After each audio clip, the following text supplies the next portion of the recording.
Hello, this is Wes from PC Gamer, and today I'm going on a walkthrough of Satisfactory Update 4 with game director Mark Hoffma from Coffee Stain Studios. This is actually the first major update to Satisfactory since around this time last year, so it's been a long time coming, and Coffee Stain has been teasing a lot of the stuff that they're adding in this update for the last few months, but they've also been keeping a lot of stuff secret. And I got Mark to show me around, show me all that new stuff, and now you can come and learn more about it yourself. So let's dive in.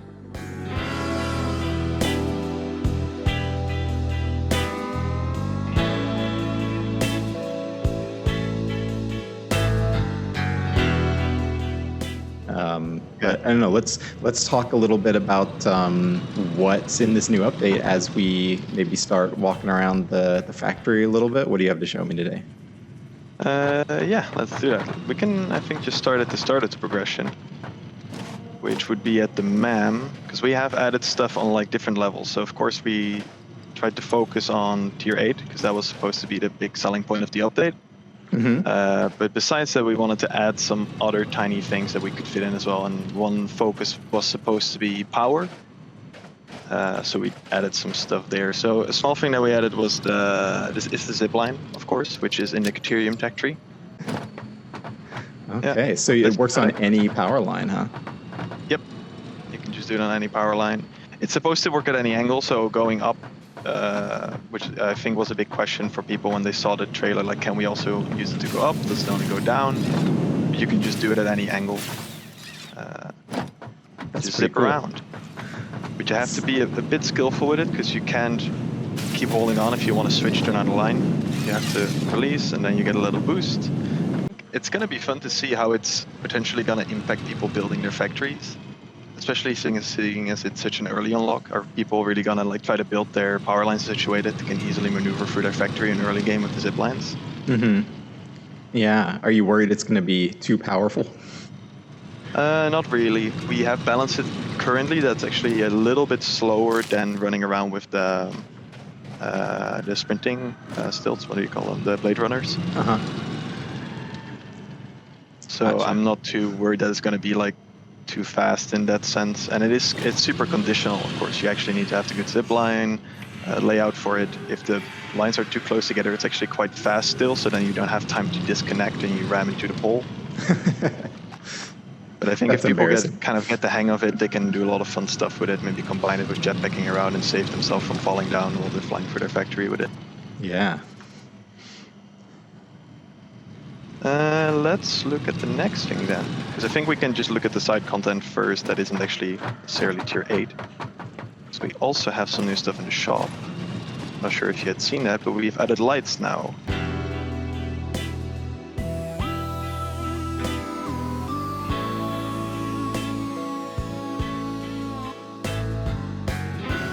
Yeah, I noticed lights, and so there were street lights as well as overhead lights. See, where are those in the shop? If you go to the shop and in the organization tab, there's so we've got ceiling lights, and then we have street lights and floodlights. And the floodlights come in a large kind of stadium tower light, and then we have the version that you can also mount on a wall. Oh, cool. Well, it seems like the perfect time to check those out, considering it is quite dark right now. So this is super dark now. And then, well, we can just look at the power switch right away as well. A little switch here. If you want to do the honors of pulling that lever. I can do that. Yeah, I still remember when, for me, this one really became a thing where it's like, oh yeah, we really need to add that in with the power switch. It was a Kibitz video. I'm not sure if you watch him. I haven't, no. It's one of the content creators on YouTube. He builds like insane big factories. And he had this single room in his factory that he was building that just had all these wall power poles with cables in between them that he could disconnect to turn off certain parts of the factory, and then he put beacons onto them to give them names, so he knew which one was which, and it was just one big mess, and he made like mistakes with it, and then the whole thing like exploded. Yeah, you can connect lights to one side of the grid that it's attached to, so you have this little power connector on this side with the light icon. So any light that's attached to that side of the grid will be adapted by the control panel. So now all these ceiling lights are attached to it. So if you change the color on there, they will all change to the same color. Because I have individual UI where you can set like the brightness and you can set the color. And you can set them to night mode only so that they only turn on when it gets dark. Ooh. But of course it's super hard to, if you have a lot of lights, to actually adapt all of those. Mm-hmm. Especially with the ceiling lights, we are like, nobody's gonna want to constantly climb up there. Especially if you have like as many as these already. It's like, this is not that big of a building, but there's more than 10 lights here, and then you have to go to each and every single one of them to change them. But now you can just hook them all up. Yeah, they were a big challenge though. So like you said before, like it is largely due to community requests that we have now added them, because we tried to do it we've looked at it in the past, of course, but it was always such a hassle. Because adding a light is super easy in Unreal. You can just plop one down, but actually having it be performant is really hard. In a game where players can just build them themselves. And of course, it's not the player's responsibility to figure out how to make their save file keep having a high frame rate. Right. So we need to figure out a way that they can build a lot of them without it breaking their entire computer. Yeah, I mean, especially a challenge in a game that's sort of all about excess, like building a lot of something in this game is kind of the point. So nobody's going to just build a couple lights. They're going to build a couple hundred lights. It's going to be 100. Once you have the cooling systems, you can actually unlock the Hoverpack in tier 8.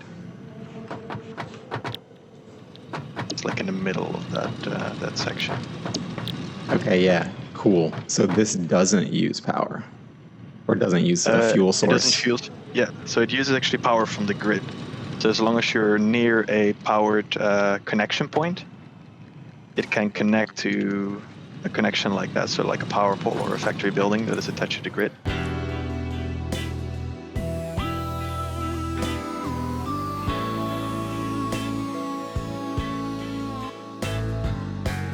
I think this one might be the biggest game changer that we're releasing now, because it just completely changes how you can approach the building, of course. And it's kind of reminiscent actually of how we have an internal cheat that allows us to fly, to like quickly go for the map or test stuff or just hang in midair and build that stuff that way. Yeah, and we do it so often now that it's just super nice to be able to do. Players have always been asking for like a top-down view mode to just get an overview and something like that. We were always reluctant to give that because it just changes the game so much. Right, the different perspective. But yeah, being able to build from up here in the sky and just build something down on the ground or on a stack of buildings, that is extremely handy. Yep. There's also a little added feature there where how normally you have to get pretty close to a building to be able to interact. Mm-hmm. With the Hoverpack, you actually have a really large interaction range while you're flying. Oh, okay. So when you're setting up like a row of smelters or something from above, you don't have to go down there and walk past them to set the recipes. You can just do it from above.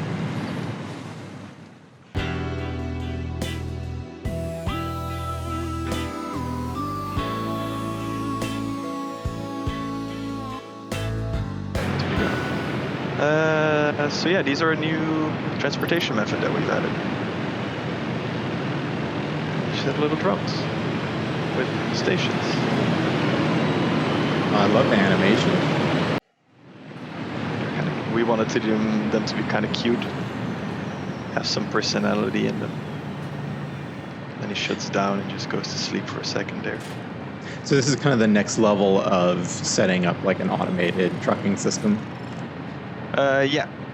We still want the trains, of course, to be viable, and the vehicles as well, though the problem with the vehicles right now, obviously, is that they don't work that well when it comes to the whole pathing that you can do with them. Which is something that we will address in the future. But with these, this is kind of like, we want them all to have their own niche. So if for trains, it's kind of more about the really long distance, but also very high throughput transport, because you can so easily expand them, and it takes a lot of effort to make them, so you're not going to do them for short distances, and also not for very low amount of resources. Right. And of course, you don't want to build a conveyor belt either from one side to the other side of the map. So for drones, what we wanted to do as a niche is that they are very good at very long distance transportation, but they can carry as much.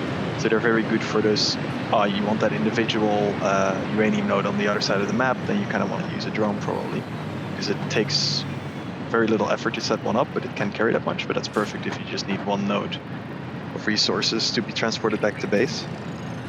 Also seems like a good way to transport something radioactive that would be otherwise killing you. Just keep it in the air. And then every time the drone flies by, you get radiated a little bit. Just a little blast. And then we can simply put down a drone on one of the stations. And then there is this other tab called this port where you can select another port that you want to fly to. Then it will just go from over here to over there. And that's it. Then it just go. And we have takeoff. Then if we want to increase throughput, we can also make a drone open this port and make it fly back to the same one. Or we can select a different one. So each port basically controls a drone, and you can give it a simple A/B route. But each port is still an individual, so they don't have to be connected to each other. So the drone from the second port could fly to a third port, and that one could fly to a fourth one, and so on. Interesting. If you would want to make a more complex setup. Yes. And because their distance is so long, and you can't actually interact with the drones because they're flying, so everything is done for the station. So you can see status and everything there. You can see how long they take to complete a route, how many batteries they need. We just had a little mid-air collision there. Really? They did. Did they fly for each other? No, they bounced off each other. Oh, wow. So here's a little fracking node. This is water. Nice. So we've added them for water, oil, and nitrogen now.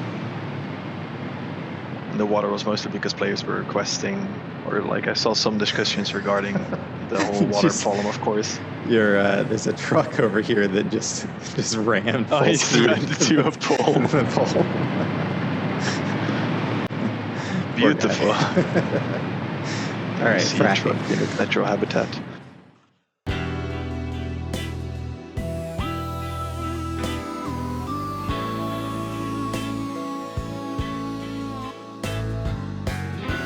It's actually a concept that we had for update 3. But we let it hang for a bit in the background on the planning sheet. Yeah, I think it's cool. So most of these are going to have like what, 5 nodes around the core one?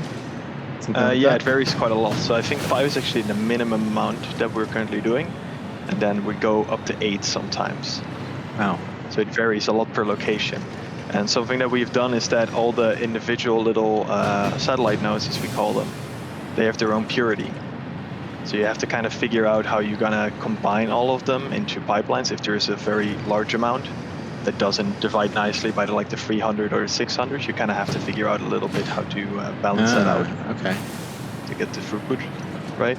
So it's supposed to be just a little logistics issue that players have to solve in some cases.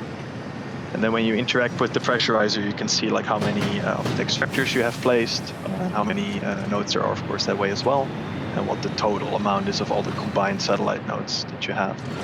So you get a little overview of what is available to you.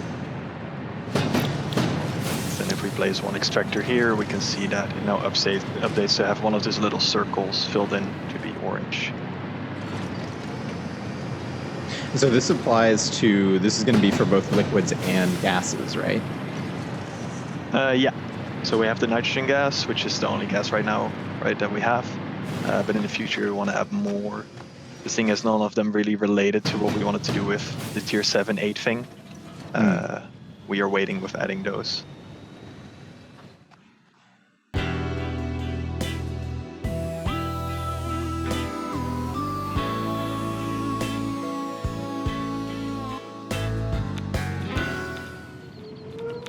Yeah, so we're pumping out encased uranium cells and sulfuric acid here. Yeah, so that setup is basically the same, but it used to just require the sulfuric acids from a refinery going into another refinery, making the pellets, and then the pellets being made in an assembler. So we have basically combined that assembler with a refinery to get a blender here.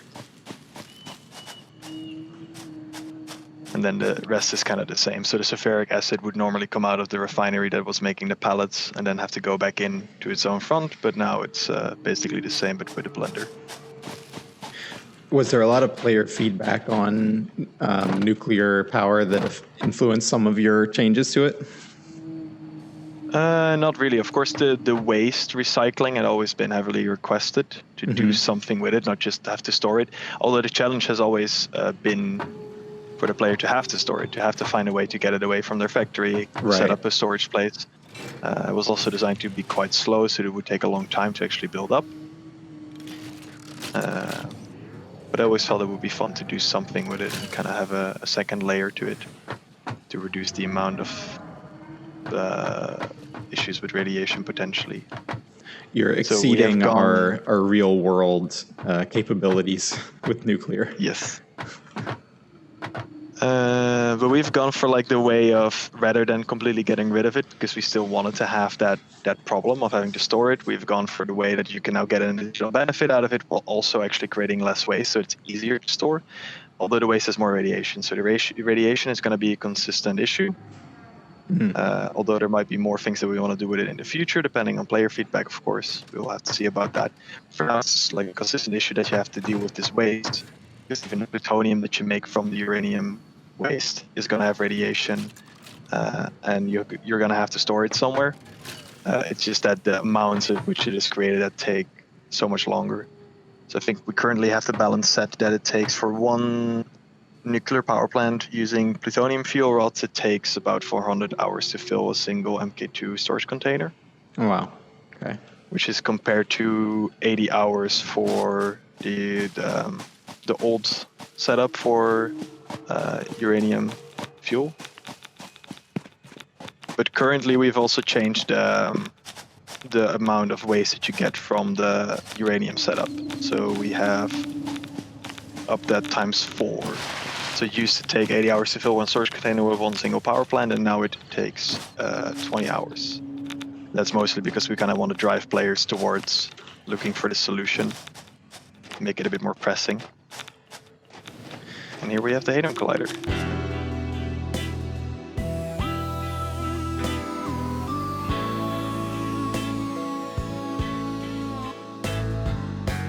Yeah, so talk to me about particle accelerators. Yes. Oh yeah, we have renamed it into the particle accelerator, so it used to always be called the Hadron Collider. Players actually knew about this for quite a long time, or some did, because it was accessible at some point and people had like ripped it out of the game, so it was on the wiki and everything. But we have reworked it quite a bit. It's just rebuilt the whole machine to be more performant, but also just look nicer. It looks really cool. My first question about the particle accelerator, most important to me, can I build a ramp and drive the cart through it? Yeah. You can also just walk through it. You might not be able to jump high enough, though.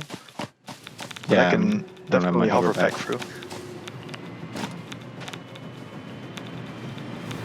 So yeah, the collision is only on the actual building, like with most things. So yeah, you could do that. Totally make a racetrack with rings.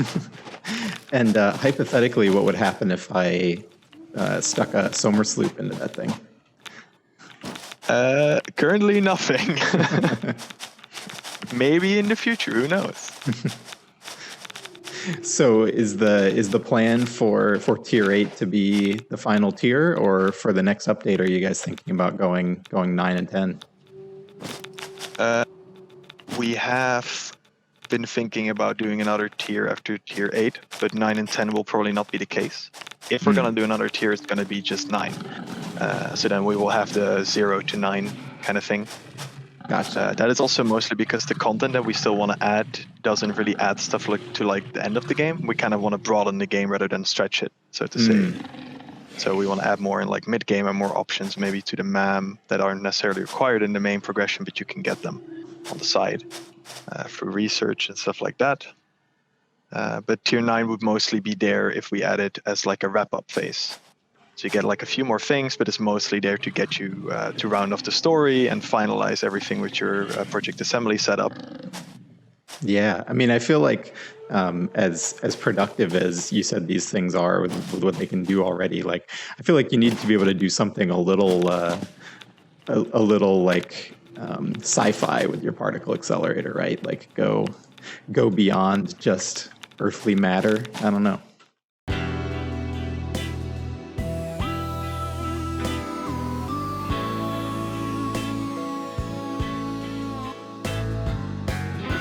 So we have 4 new space elevator parts here, and they're kind of unlocked throughout the progression. So we got the assembly director system, which is made from supercomputers and the other computer system that's already being used in a space elevator. And we got the magnetic fuel generator, and we've got a propulsion rocket. And then there is one more part, which is the nuclear pasta, which this bad boy is making. Yeah. Nuclear pasta. So I looked this up after I saw the component because I am not a physicist, and I assumed it was just a really funny name that you came up with, but it's not. It's a real thing. Yeah. So I think the description still might have shortened it. Yeah, it still actually attempts to explain that a bit, that it's not something that we just came up with, that it's a thing. Of course, we could have just called it by a more technical term, but this is apparently actually a term that physicists do use to describe it. And we kind of felt it was so much in line with like making conveyor spaghetti and then having nuclear pasta on your conveyor spaghetti. Too perfect. So it was a perfect fit. So it was kind of meant to be. So yeah, you need to make 1,000 of these for the space elevator right now to unlock the next phase, which doesn't have any tiers in it. So that's either going to be the end of the game or tier 9. Ooh, all right. Well, that's something to look forward to later in 2021, I hope. Yeah, I hope so too.